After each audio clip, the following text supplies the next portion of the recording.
Hello there. Welcome to Austria.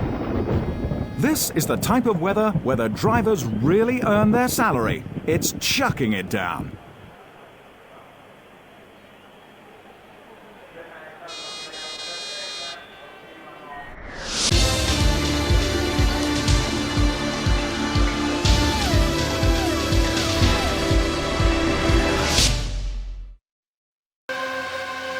And we're underway here in Austria. It's a good start from the pole sitter, Aaron Smith, who just about nudges ahead of the Jordan into turn one. Bit of a skittish start from everyone, of course, in these conditions. As we head into turn one, James Hammond loses his rear wing. One of the McLarens making contact, and one of the Ferraris as well has been involved. That's Dominic Kronsky, who's lost his front wing. And he will be bitterly, bitterly disappointed. His championship hopes, oh my lord, there's a Sauber going off in the background. And here's the Renault of Yuri losing it as we head into turn four. And this is your race leader, that's Aaron Smith, who's... I don't even know what's happened. Another technical problem for the BAR team. This is again, oh, more contacts. That's Slowik being hit by one of the Renaults. Tim Schmidt not having the best start to this race. He's looking off the pace, makes a mistake into turn three and allows the McLaren of Luca Bandera to get a good run on him. And Zombarif is rubbing his hands together. He knows this is a fantastic opportunity. He's going to let these two battle. He's going to brake early. Let's see what he does here. He swoops in to go for the Jordan, but can't get it done.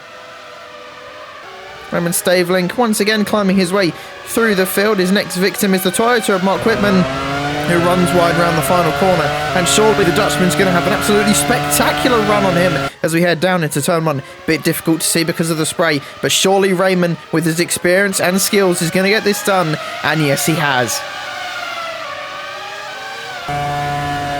Zombarif still prying away at the two in front of him, who both make a mistake into turn three, and Zombarif leads for the first time this season.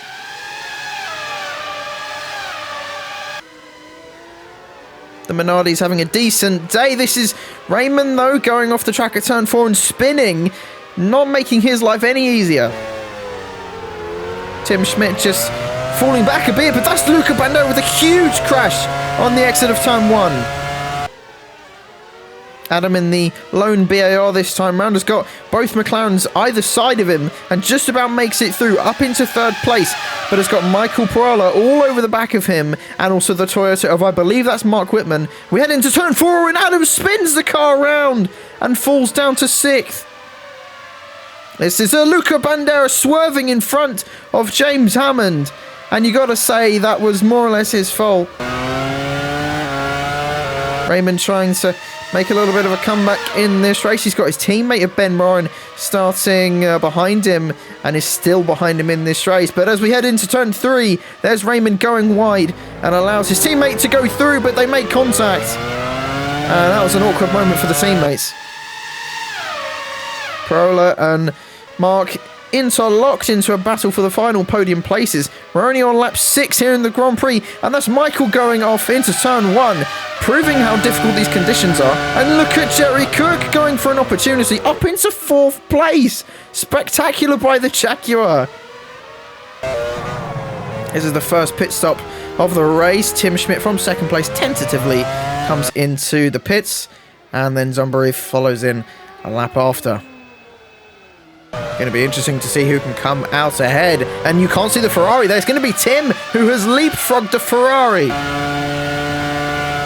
Jerry has stunning pace in the way, it seems. And look how close he is. Oh, there's a back marker. That's one of the Renaults who got in Mark's way and had to let Jerry through.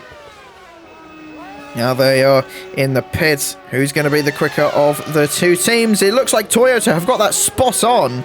And yes, they have. They've gone ahead of Jaguar.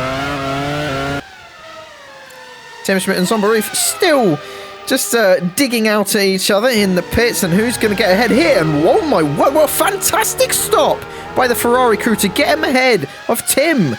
Well done to them. We've only got 9 laps to go in this Grand Prix, and look how close the 2 race leaders are. We've got Zombo fighting for his first win of the season. Tim looking for his 3rd win in a row. It would be absolutely spectacular. It would mean at the moment he would take the lead of the championship. They go into turn 1. Zombo going very defensive. Can he stick it up the inside? He can, and makes contact with the German, who just has to back out. But as we run down to turn 3, I believe Zombo actually lifted off a little bit. Now we've got 5 laps to go. There's not long left in this race at all. Still in tricky conditions, and Tim Schmidt is going to give it absolutely everything, going up the inside as we head into turn 3. They spin! They both spin! Absolutely incredible! And Tim Schmidt takes the lead of the race. But Zombo surely is not going to be able to give that up. He's going to want to fight back as we head into turn 4. He's going to go to the outside and then cut back towards the inside and has a better run than the Jordan driver. But this next corner is a bit tricky on the outside. It's not the ideal line, but remember, we are in completely different conditions. He's ahead, but gets understeer in the middle of the corner. And Tim now has the inside for this next corner and leads the race. Oh, this battle was incredible. And while we've been looking at the battle for the lead, look at this battle between Mark Whitman and Raymond Stavling. This is only for 5th place, but hey-ho, a point's a point, and these guys are going to be fighting for 3 or 4 points as Mark heads into the second to last corner and goes wide. That's not the line, Mark, and oh my word, that was nearly an airplane crash. He was lucky to get away with that one. And now we've got 4 laps to go. Mark has still managed to hold on to Raymond. Mark has had some pretty good pace in this race. Let's see what he can do. And Raymond's being super aggressive on the defence, but Mark is picking his lines carefully. It's his home race, of course. Can he get up into 5th place? It would mean a lot. Every point counts.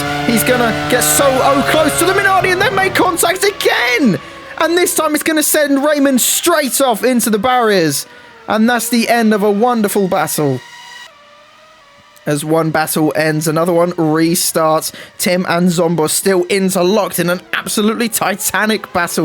This is going to be one for the ages. Zombo is going to try and replicate his move from 2 laps ago. Just make it a bit better, but under braking he spins and loses the car. And that's Zombo's chance of winning the Austrian Grand Prix gone away. Tim Schmidt is going to win 3 in a row here in Austria. A spectacular drive to hold off Luca at the start and Zombo now. And oh my word, an incredible drive by the Jordan. And this is a battle between, I believe, Ben and Mark. And Mark spins off at the final corner. But I believe he has enough gap to finish in 5th place still. But wowee, what a titanic race this was. This is going to be one for the archives. We had so many good battles up and down the grid. Oh, the championship is going to look interesting. Tim Schmidt winning the Austrian Grand Prix, the last one, of course. And wow, what a spectacular battle between him and Zombo. But unfortunately, Zombo loses a place. And Jerry is up into 2nd. An incredible result by the Jaguar. And also, Tim moves into 1st in the driver's standings, with Ben also tied for 2nd. Aaron and Dominic really do need to have better luck in the next few rounds at Monaco and the foreseeable future. And as well, look at the constructors. The top 4 separated by 6 points. Minardi, BAR, Jordan, Ferrari. Who is going to win by the end of this season? You don't know. I don't know, you don't know. Be sure to keep watching as this season just gets better and better. Oh, I can't wait for Monaco now.